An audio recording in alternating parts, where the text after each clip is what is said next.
할렐루야. 하나님의 크신 은혜가 오늘 주의 전에 나오신 여러분과 또 영상을 통해서 말씀을 듣고자 하는 모든 성도들 위해 함께 하시기를 바랍니다. 그리스도인의 특징은 말씀을 붙잡고 사는 사람들이라는 것입니다. 성도에게 있어서 가장 중요한 삶의 기준은 하나님의 말씀일 것입니다.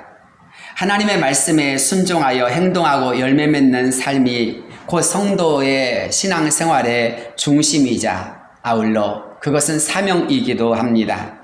그런 점에서 성경은 말씀에 순종하는 것을 매우 중요하게 여기고 있습니다. 아울러 말씀에 순종하는 사람들에게 하나님의 은혜와 복이 주어진다고 합니다.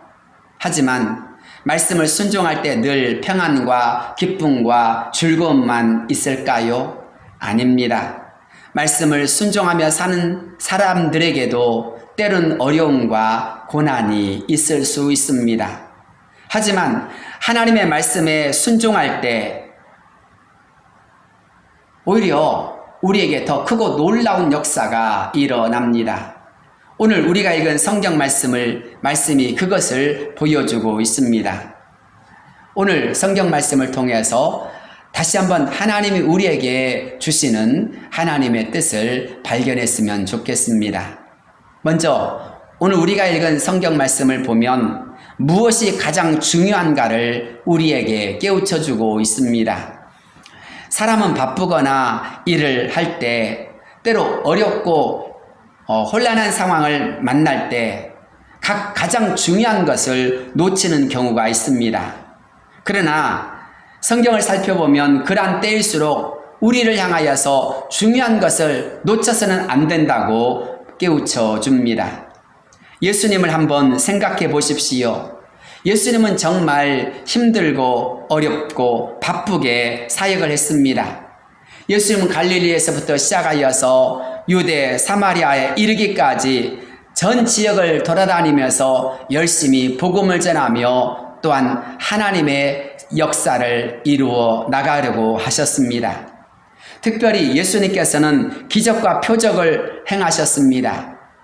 수많은 사람들이 예수님의 일한 말씀을 통해 기적을 통해서 예수님을 더 가까이 하게 되어졌고 또 새벽부터 몰려오기 시작했습니다. 예수님은 그런 사람들을 향하여서 목자 없는 양이라고 말씀하셨습니다. 그들을 불쌍히 여기시면서 최선을 다해서 그들을 돌아보시고자 하셨습니다. 왜냐하면 그들의 왕이나 총독, 종교 지도자들이었던 제사장들이나 바리새인들과 서기관들 가운데 어느 누구도 그 백성들에게 관심과 사랑을 가지는 사람이 없었기 때문입니다. 예수님은 자신을 찾아오는 사람들을 향해서 하나님의 나라에 대해 말씀하셨고 또 그들에게 소망을 주려고 하셨습니다. 아울러 예수님을 의지하여 찾아오는 사람들 가운데서 병든 자, 귀신 들린 자들을 깨끗하게 고쳐주시기도 하셨습니다. 얼마나 빨리 시간이 지나가는지 배고픔이나 시간도 다 잊어버릴 정도였습니다. 하지만 예수님은 사람들이 집으로 돌아가는 길에 기진하여 쓰러질까봐 오병이어의 기적을 베풀어 주시기도 하였습니다. 그런데 본문을 보면 특별하게도 이런 말씀이 기록되어 있습니다. 본문 46절 말씀입니다.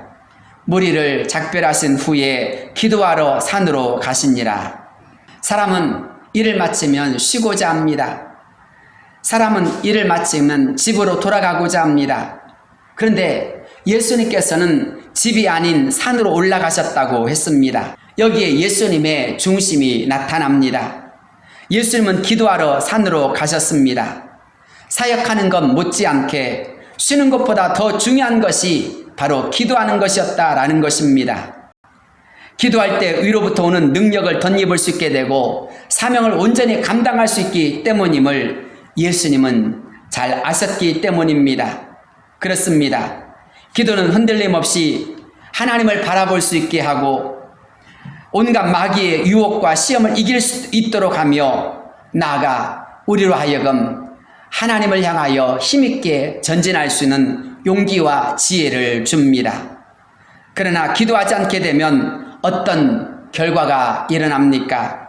하나님의 능력이 떠나가고 하나님의 뜻을 놓치게 되어지며 시험에 빠질 때가 많습니다. 범죄하거나 유혹에 이끌리기 쉽습니다. 그래서 예수님은 피곤한 늦은 시간에도 불구하고 피곤한 가운데서도 산으로 올라가셔서 기도하신 것입니다. 성경을 보면 사도들도 열심히 기도했음을 보여줍니다. 사도행전 17장을 보십시오. 바울과 실라는 빌립보 감옥에서조차 찬송하며 기도하였습니다. 한밤중이 되었음에도 불구하고 그들은 찬양하며 기도한 것입니다. 자야 하는 시간이었고 다른 죄수들이 들을 수도 있었지만 그들은 그 어떤 것보다도 기도하는 것을 우선순위에 두었습니다. 억울하게 매맞았던 자리가 아프고 힘들었습니다. 습하고 침침한 지하 감옥이었지만 기도하려고 했던 사도들에겐 그 어떤 것도 문제가 되지 않았습니다. 그 결과 어떤 일이 일어났습니까? 하나님의 역사가 일어났습니다. 옥토가 흔들리고 닫힌 문이 열려지며 묶였던 착고가 다 풀려지는 기적의 역사가 일어났습니다. 아니, 하나님의 살아계심이, 하나님이 그들과 함께하여 주심이, 기도하는 자에게 응답하시는 하나님의 역사가 그들에게 나타난 것입니다. 그들을 묶고 있던, 그들을 가두고 있던 착고도 감옥도 그들에겐 그 어떤 것도 가둘 수 없는 역사가 있음을 보여주게 된 것입니다. 그렇습니다. 그것뿐만이 아니었습니다. 그 일을 통해서 하나님은 간수장이가 예수님을 믿고 구원받는 역사가 일어나도록 하여 주셨습니다. 이런 기도의 역사가 성경에는 얼마나 많이 기록되어 있는지 모릅니다.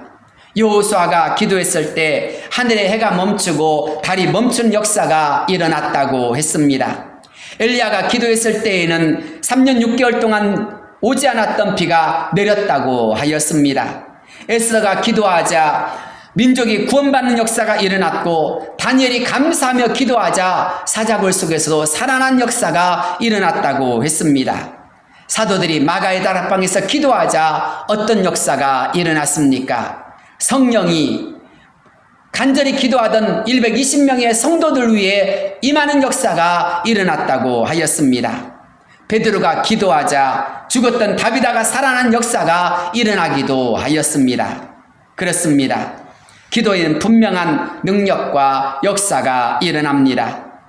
그런 면에서 예수님처럼 기도가 우선순위가 되어지고 기도가 언제나 우리의 삶 속에 가장 중요한 힘이 되어질 수 있기를 바랍니다.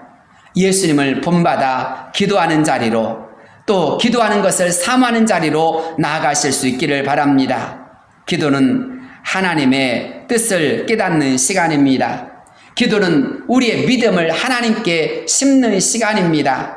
그래서 기도할 때 하늘의 역사가 일어나고 하나님의 응답의 역사가 나타나는 것입니다. 그래서 기도를 하늘의 문을 여는 열쇠라고도 합니다. 사랑하는 성도 여러분, 저와 여러분 모두가 바쁠수록 힘들수록 어려울수록 더 기도를 사모하며 기도한 자리로 나아가는 가운데서 하나님의 역사를 경험하는 모두가 되시기를 주의 이름으로 축복합니다. 두 번째로 말씀에 순종할 때 어려움이 찾아올 수 있습니다. 그러나 말씀에 순종하면 한없는 하나님의 은혜와 더 큰 하나님의 사랑을 깨달을 수 있다는 것입니다. 오병이어의 기적을 베푸신 후 예수님은 사람들을 집으로 돌려보내시면서 제자들 역시 건너편 벳사다로 가게 하였습니다. 그런데 고요하던 갈릴리 바다에 갑자기 광풍이 불기 시작했습니다. 제자들은 힘겹게 노를 저었습니다. 초저녁부터 시작하여서 7시간 동안이나 배를 저었습니다.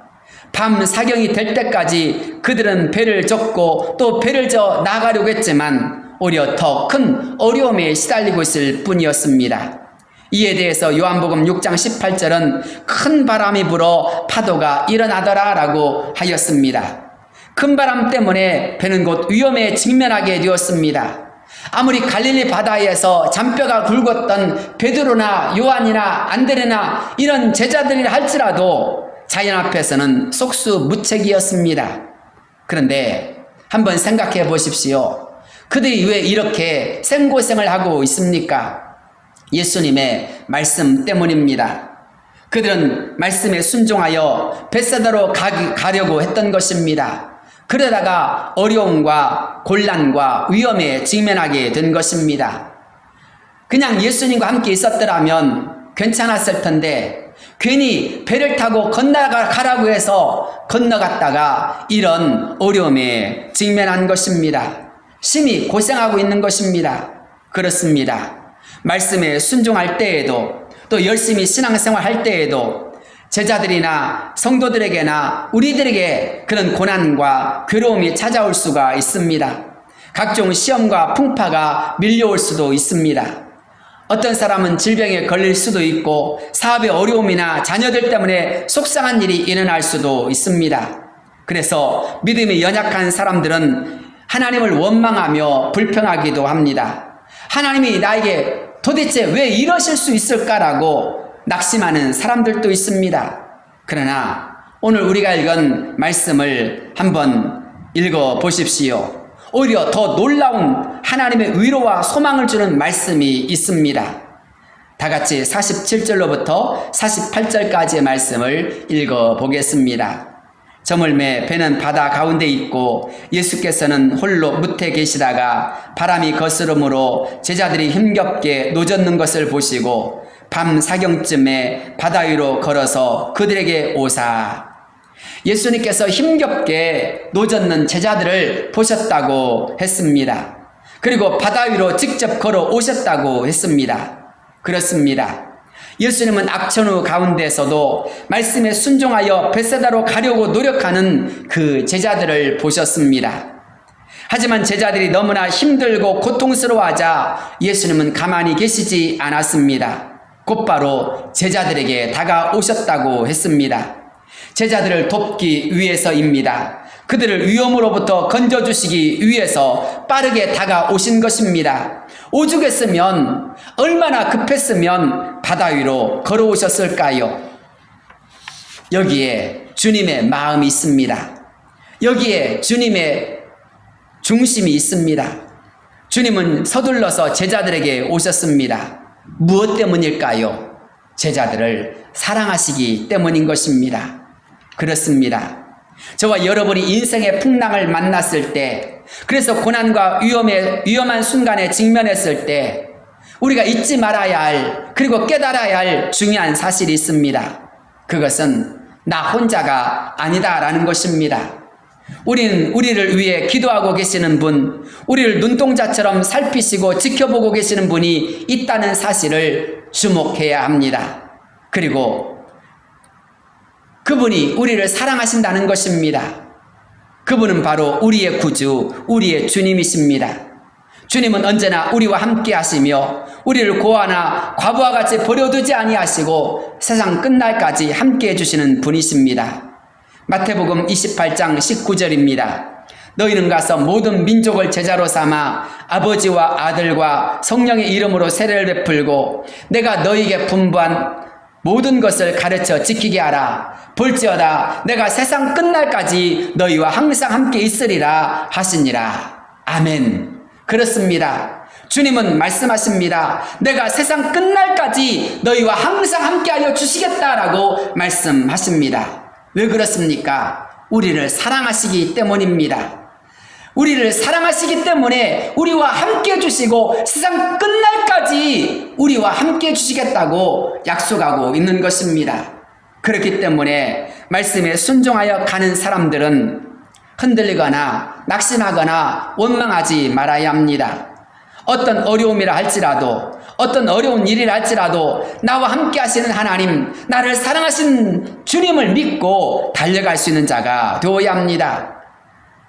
언제든지 힘들거나 어렵다 할지라도 포기하거나 때로는 낙심하지 마십시오. 주님이 모든 것을 보고 계십니다. 우리에게 다가오십니다. 우리를 도와주십니다. 그런 점에서 사랑하는 성도 여러분, 우리를 책임져 주시며 우리를 세상 끝날까지 함께 해주시는 주님을 바라보며 나아갈 수 있는 역사가 이루어지길 바랍니다. 설령 우리가 곤란을 당하거나 위험에 직면했을지라도 우리가 상상할 수도 없는 방법으로 주님은 우리에게 다가오시고 우리를 도와주십니다. 시편 34편 19절입니다. 의인은 고난이 많으나 여호와께서 그의 모든 고난에서 건지시는도다. 그의 모든 뼈를 보호하시며 그 중에서 하나도 꺾이지 아니하도다. 또 잠언 24장 16절은 대저 의인은 7번 넘어질지라도 다시 일어나려니와 악인은 재앙으로 말미암아 엎드러지느니라. 또 시편 37편 16절은 의인의 적은 소유가 악인의 풍부함보다 낫도다. 악인의 팔은 부러지나 의인은 여호와께서 붙드신도다라고 하였습니다. 그리고 37편 23절에서는 여호와께서 사람의 걸음을 정하시고 그의 길을 기뻐하시나니 그는 넘어지나 아주 엎드러지지 아니함은 여호와께서 그의 손으로 붙드심이로다라고 하였습니다. 그렇습니다. 여기서 말하는 의인이 누구입니까? 바로 하나님의 말씀을 따라 살아가는 사람들인 것입니다. 하나님의 말씀을 따라 온전히 순종하고자 하고 온전히 의를 지키려고 하며 온전히 하나님을 기쁘시게 하고자 하는 사람들인 것입니다. 그래서 죄를 멀리하며 자신의 거룩함을 지키며 하나님의 뜻에 따라 말씀에 따라 살려고 하는 사람들인 것입니다. 그런 사람들이 고난당할 때 하나님은 어떻게 하십니까? 그들을 건져주신다고 하였습니다. 7번 넘어질지라도 8번 일어날 수 있도록 도와주신다고 하였습니다. 왜 그렇습니까? 여호와 하나님께서 그 손으로 붙잡아 주시기 때문이라고 하였습니다. 하나님께서 그의 모든 뼈를 보호하시며 그 중에서 하나도 꺾이지 아니하도록 하나님께서 책임져 주신다고 하였습니다. 그런 점에서 우리 모두가 하나님의 말씀을 의지하며 달려갔으면 좋겠습니다. 하나님의 말씀에 순종하며 하나님의 말씀을 의지하며 달려갈 때 그들에게 하나님의 보호하심과 인도하심과 승리가 있습니다. 그러나 순종하지 않으면 어떻게 됩니까? 우리가 잘 아는 사무엘상 15장 20절 말씀이지요. 순종의 제사보다 낫고 듣는 것이 순양의 기름보다 나으니 이는 거역하는 것은 점치는 죄와 같고 완고한 것은 사신 우상에게 절하는 죄와 같음이라. 다윗과 사울의 차이가 바로 여기에 있지 않았습니까? 하나님은 순종하는 사람들을 사랑하십니다. 그리고 그들과 함께 해주시고 그들을 도와주시며 책임져 주십니다. 사랑하는 성도 여러분, 순종을 통해서 크게 사랑받았던 다윗처럼 순종을 통해서 하나님께 사랑받았던 주님처럼 우리 모두가 순종하며 나가는 자가 되시길 바랍니다. 예수님은 순종하며 벳세다로 가고자 했던 제자들에게 다가와 주셨습니다. 오늘 또 순종하면서 그 길을 걷고자 하는 사람들에게 주님은 다가오고 계심을 믿으시기를 바랍니다. 세 번째로 예수님 안에서 참 평안을 누린 자가 되라는 것입니다.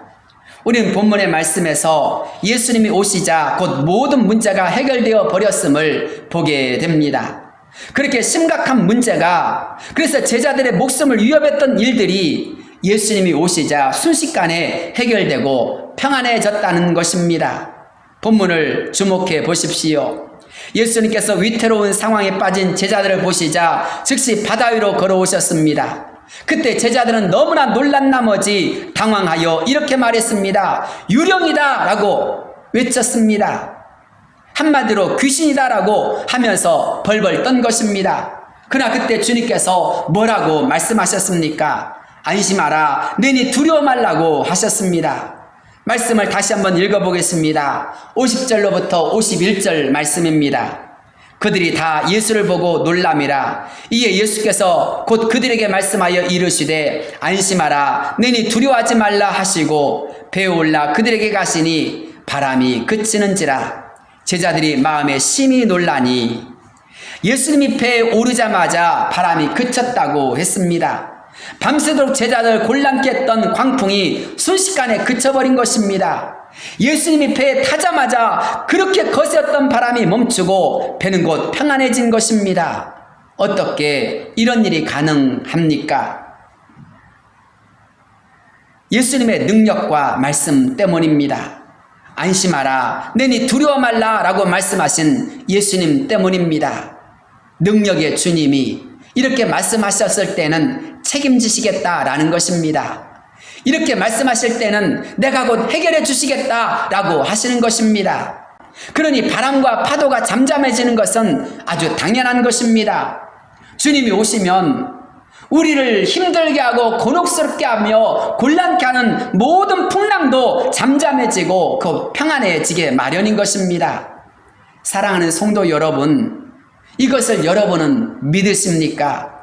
정말 여러분이 능력의 주님의 말씀을 따라 가게 되고 주님의 말씀을 듣게 되어지면 그 놀라운 말씀의 역사가 나에게 이루어짐을 믿으십니까? 너희 두려워하지 말라라고 하시는 그 말씀대로 주님께서 말씀하실 때 우리의 모든 풍랑을, 우리의 모든 위험을 다 해결해 주심을 믿으십니까? 지금 여러분 곁에 어떤 분이 계십니까? 평안을 주시는 주님이 계시는 것을 믿으시길 바랍니다. 그 주님은 바람과 파도를 잔잔케 하실 수 있는 분이십니다. 모든 풍랑을 잔잔케 하시고 모든 위험으로부터 우리를 건져주시는 분이십니다. 안심하라, 너희 두려워하지 말라고 말씀하시는 그분이 이렇게 말씀하실 때는 우리의 모든 풍랑을 잔잔케 해주시는 분이십니다. 그렇습니다. 주님 안에 평안이 있기 때문입니다. 주님 안에 기쁨이 있기 때문입니다. 그런 면에서 요한복음 15장 4절이지요. 내 안에 거하라, 나도 너희 안에 거하리라. 가지가 포도나무에 붙어있지 아니하면 스스로 열매를 맺을 수 없음 같이 너희도 내 안에 거하지 아니하면 그러하리라. 나는 포도나무요 너희는 가지라. 그가 내 안에 내가 그 안에 거하면 사람의 열매를 맺나니 나를 떠나서는 너희가 아무것도 할 수 없습니다. 주님을 떠나서는 아무것도 할 수가 없습니다. 우리의 힘으로는 풍랑을 잔잔케 할 수가 없습니다. 열심히 노를 젓는다 할지라도 건너편에 도달할 수가 없습니다. 힘겹게 노를 저으며 괴로워하며 고통스러워할 뿐입니다. 그러나 주님이 다가오시는 순간 어떤 역사가 일어납니까? 풍랑은 잔잔하여지고 위험은 사라지고 모든 것이 곧 평안케 되는 역사가 일어납니다. 주님 안에 있을 때 생명이 보장되고 주님 안에 있을 때 평안이 보장되어지며 주님 안에 있을 때 기쁨이 찾아오는 것을 믿으시기를 바랍니다. 그런 면에서 주님은 우리를 향하여 내 안에 거하라라고 끊임없이 우리를 초대하시며 또 주님이 우리 가운데 거하기를 원하시는 것입니다. 사랑하는 성도 여러분, 언제나 주님 안에 거하고 주님이 내 안에 거하는 주님과 동고동락할 수 있는 우리 모든 성도가 되실 수 있기를 바랍니다. 지금 견딜 수 없는 풍랑으로 인해 고통당하는 분이 계십니까? 그 거센 바람 앞에서 쓰러질 것 같고 죽을 것 같은 그래서 고통당한 자가 있습니까? 주님을 바라보시기를 바랍니다. 주님을 의지하며 주님을 찾으며 주님의 말씀을 다시 한번 주목하는 자가 되실 수 있길 바랍니다. 그러면 나에게 다가오시는 주님을, 우리의 삶 속에서 우리 곁으로 다가오신 주님을 우리는 볼 수가 있게 됩니다. 주님이 배에 오르는 순간 모든 풍랑이 잔잔해지고 참 평안의 역사가 제자들에게 주어졌던 것처럼 주님은 오늘 또 주님을 내 안에 모시며 주님과 함께하고자 하는 사람들을 평안케 하시며 위로해 주시는 분이십니다. 주님의 말씀에 순종하며 걸어가다가 혹시 어려움과 곤란을 당하여 낙심하거나 원망하거나 불평하는 사람들이 있진 않습니까? 모든 연약한 믿음을 다시 한번 강하게 하십시오. 믿음으로 조금만 더 견디며 나아가십시오. 곧 능력의 주님께서 다가와 주시사 여러분의 모든 거친 풍랑을 잔잔케 주실 것입니다. 그때가 있습니다. 반드시 승리하고 평안해진 그 역사가 이루어질 것입니다. 그때까지 조금만 더 주님의 약속을 믿고 주님을 바라보며 나아가실 수 있기를 바랍니다. 51절 말씀, 배에 올라 그들에게 갔으니 바람이 그치는지라 제자들이 마음에 심히 놀라니 라고 하였습니다. 주님이 그들에게 가시자 곧 그들은 평안해졌습니다. 그러나 안타까운 일이 무엇입니까? 제자들이 심히 놀랐지만 그 이유가 그들이 그 떡 떼시던 일을 깨닫지 못하고 도리어 그 마음이 둔하여졌기 때문이라 라고 하였습니다. 떡을 떼시던 일을 잊었다라는 말이 무엇입니까? 주님께서 오병이어의 기적을 일으키셨지만 그것을 까맣게 잊어버렸다는 것입니다. 능력의 주님이 그렇게 큰 능력을 베풀어 주셨지만 그것을 먹고도 그것을 직접 행하면서도 그들은 그것을 온전히 깨닫지 못했다라는 것입니다. 사랑하는 성도 여러분, 주님이 우리를 얼마나 도우시며 인도해 주셨습니까? 우리의 생활 속에서 주님이 베풀어 주셨던 은혜와 사랑이 얼마나 크고 놀라운 것들이 많았습니까? 그런 것들을 생각해 본다면 나에게 이루시는 놀라운 역사를 우리는 다시 한번 믿고 갈 수 있다라는 것입니다. 주님이 우리의 기도에 응답해 주심을, 우리와 함께 해 주심을, 우리의 거센 풍랑과 파도를 잔잔케 해주실 수 있다라는 것입니다. 우리가 믿고 따르는 그 능력의 주님, 살아계신 주님이 그것을 얼마든지 하실 수 있다라는 것입니다.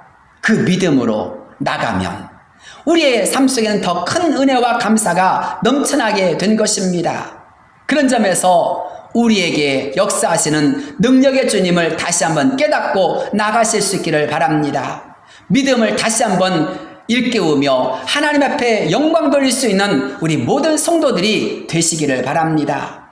우리에게 말씀하시는 주님은, 우리에게 끊임없이 우리에게 다가오시는 주님은 능력의 주님, 소망의 주님, 구원의 주님이십니다. 우린 그 주님의 말씀을 믿고 달려가는 것입니다. 주님이 우리를 사랑하시며 우리를 인도해 주시기에 우린 그 주님을 힘입어서 나가야 할 줄로 믿습니다. 이 놀라운 은혜와 사랑 가운데서 추석 그리고 민족의 명절 이 한가위를 잘 보내실 수 있기 바랍니다. 은혜와 기쁨이 충만하며 정말 우리에게 구원을 베푸신 하나님의 역사하심을 찬양하는 가운데 살아가시는 모든 성도가 되어지시기를 주 이름으로 축복합니다. 기도하겠습니다. 거룩하시고 은혜로우신 하나님 아버지, 우리가 이 땅을 살아가는 날 동안 우리의 모든 삶 속에서 가장 귀중한 것이 무엇인지 잘 깨닫게 하여 주옵소서. 바쁘고 힘든 상황 속에서도 주님은 기도하셨습니다. 또 제자들이 힘겹게 말씀에 순종하여 벳세다로 나아가고 있을 때 풍랑이 그들을 괴롭게 하며 그들을 위험에 빠뜨렸을 때 주님은 그들을 버려두지 아니하고 그들에게 다가오시고 그들을 도와주셨습니다. 우리가 말씀에 순종하며 나갈 때 주님은 우리를 버리시지 아니하고 우리를 책임져 주시며 도와주시는 분이심을, 우리를 그렇게 하심으로써 사랑하시는 분이심을 보여주시는 분이 바로 주님이심을 깨닫게 되어집니다. 주님, 우리가 힘들고 어려운 순간 원망하거나 지치거나 쓰러지거나 포기할 때가 너무나 많이 있지만 그러한 때에도 우리를 홀로 두지 아니하시고 우리를 사랑해 주시며 우리를 건지시는 주님을 깨닫게 하여 주옵소서. 아니 더 나아가 주님께서 우리를 위하여서 능력 가운데서 풍랑을 잔잔케 하시며 우리에게 평안함을 주심을 통해서 주님의 주님 되심을 우리에게 보여주시는 이 크고 놀라운 것을 통해서 주님의 능력을 우리가 믿으며 주님을 온전히 믿고 따를 수 있는 자가 되게 하여 주옵소서. 지금까지도 우리를 도우셨던 주님, 지금까지도 우리에게 큰 구원의 역사를 이루어주셨던 주님을 믿으며 다시 한번 우리가 힘차게 나아갈 수 있는 자, 주님의 주님 되심을 온전히 찬양하며 고백하며 나아갈 수 있는 우리 모든 성도들이 되게 하여 주옵소서. 예수 그리스도 이름 받들어 간절히 기도드리옵나이다. 아멘.